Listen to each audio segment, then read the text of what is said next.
entende que todas essas previsões de empregados excluídos do controle da jornada seriam previsões inconstitucionais, por ferir princípios constitucionais e também princípios de ordem fundamental, essa linha dos direitos fundamentais. Seria inconcebível, no sistema atual, moderno, empregados que não têm nenhuma espécie de controle de jornada.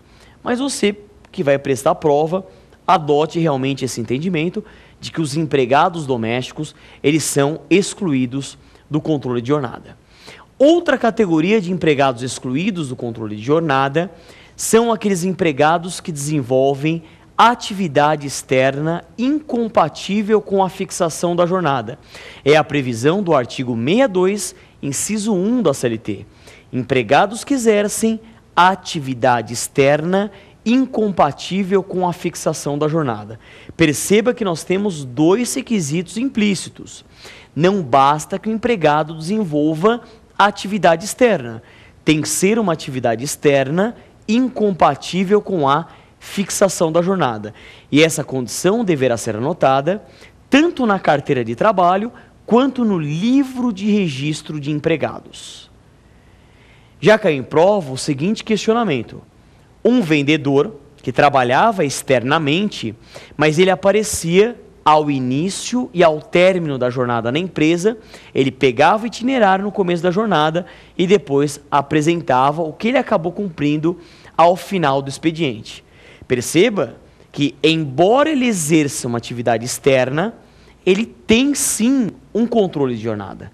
E nesse caso, ele fará jus a horas extras, eventualmente, adicional noturno e a intervalos inter e intra-jornada. Então, mais uma vez, a atividade externa mais incompatibilidade com a fixação da jornada.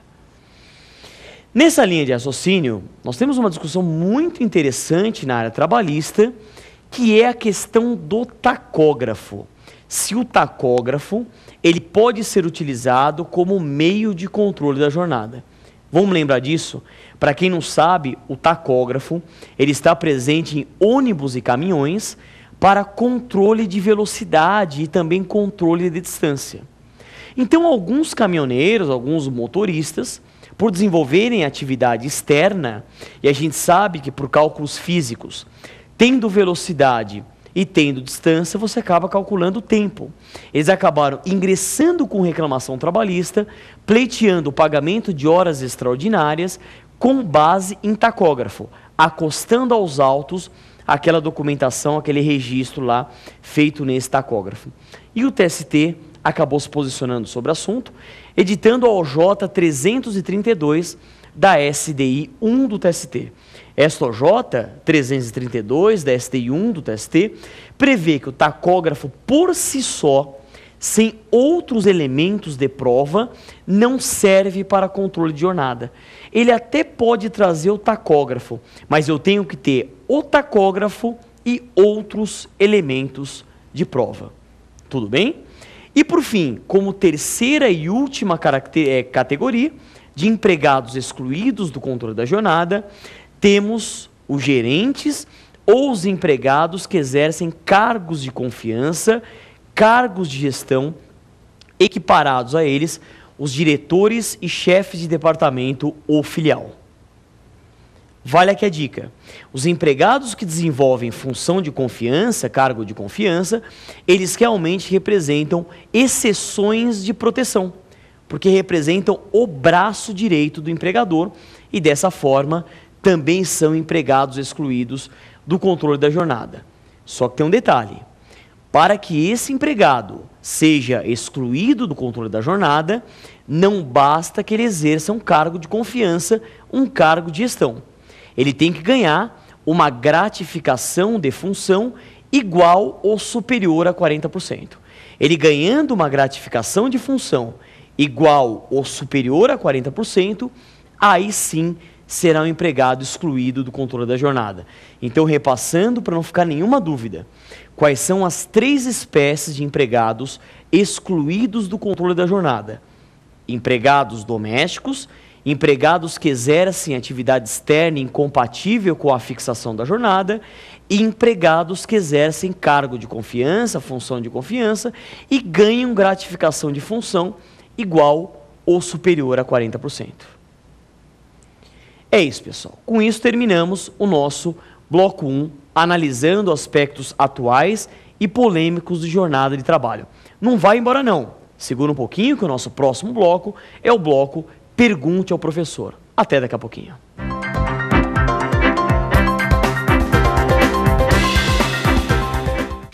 Iniciamos agora o nosso bloco 2. Pergunte ao professor. Mande dúvidas para nós, responderemos com todo prazer. E-mail provafinal@lfg.com.br, provafinal@lfg.com.br.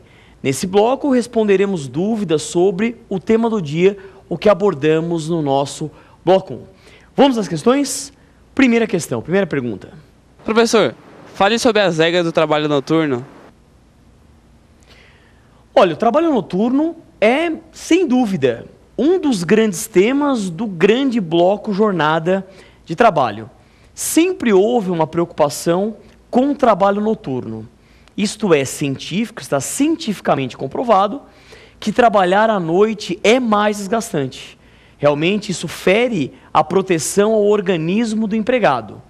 E se não é possível, por forças da economia, suprimirmos ou eliminarmos o trabalho noturno, realmente o trabalho noturno, ele merece uma proteção especial. E assim o fez o legislador. Em relação ao empregado urbano, nós temos o regramento e a disciplina no artigo 73 da Consolidação das Leis do Trabalho. Então, empregado urbano, vale a pena você dar uma estudada no artigo 73 da CLT. E lá nós encontramos 3 regras básicas sobre o trabalho noturno envolvendo empregado urbano. A primeira regra é o horário noturno. Pessoal, qual é o horário noturno do empregado urbano? Ele vai das 22 horas às 5 horas. Das 22 horas às 5 horas. Ah, mas professor, contando das 22 horas até as 5 horas, nós temos 7 horas. É verdade, por isso que desta regra a gente acaba extraindo a nossa próxima regra. A segunda regra é a hora noturna ficta ou reduzida. A hora noturna ficta ou reduzida de 52 minutos e 30 segundos. Então, o legislador ele pensou e ele previu que 7 horas noturnas equivalem a 8 horas diurnas, de forma que a hora noturna é de 52 minutos e 30 segundos. Por isso que a doutrina, por exemplo, o professor Maurício Godinho Delgado, chama essa hora de ficta, é uma hora noturna ficta ou reduzida. E por fim, a terceira e a última regra é o adicional noturno. Adicional noturno de no mínimo 20% sobre a hora diurna. Então, para repassar, para não ficar nenhuma dúvida, horário noturno para o urbano, das 22 às 5, hora noturna ficta ou reduzida de 52 minutos e 30 segundos e o adicional noturno de no mínimo 20%. Legal. Só que ainda nós temos uma importante súmula do TST que acaba regulamentando o parágrafo 5º do artigo 73. Veja, cumprida integralmente a jornada no período noturno, ou seja, das 22 horas às 5 horas, e uma vez prorrogadas, aplica-se o adicional noturno a essas horas prorrogadas. É o que estabelece o artigo 60 do TST, regulamentando o parágrafo 5º do artigo 73 da CLT. Portanto, se o trabalhador trabalhou das 22 às 5, houve hora extraordinária, ele trabalhou até às 6 ou até às 7, ou que seja, incide o adicional noturno. Isso já está definido, isso já está pacificado, súmula 60 do TST. Mas ainda persiste a dúvida em relação à aplicabilidade ou não da hora noturna reduzida a esse período prorrogado. Eu particularmente entendo que sim, mas há quem entenda que não. para provas, em especial para a primeira fase, adote esse entendimento da súmula 60. Pelo menos a questão da incidência do adicional noturno a essas horas prorrogadas, isso já está pacificado. Tudo bem? E também a própria súmula 60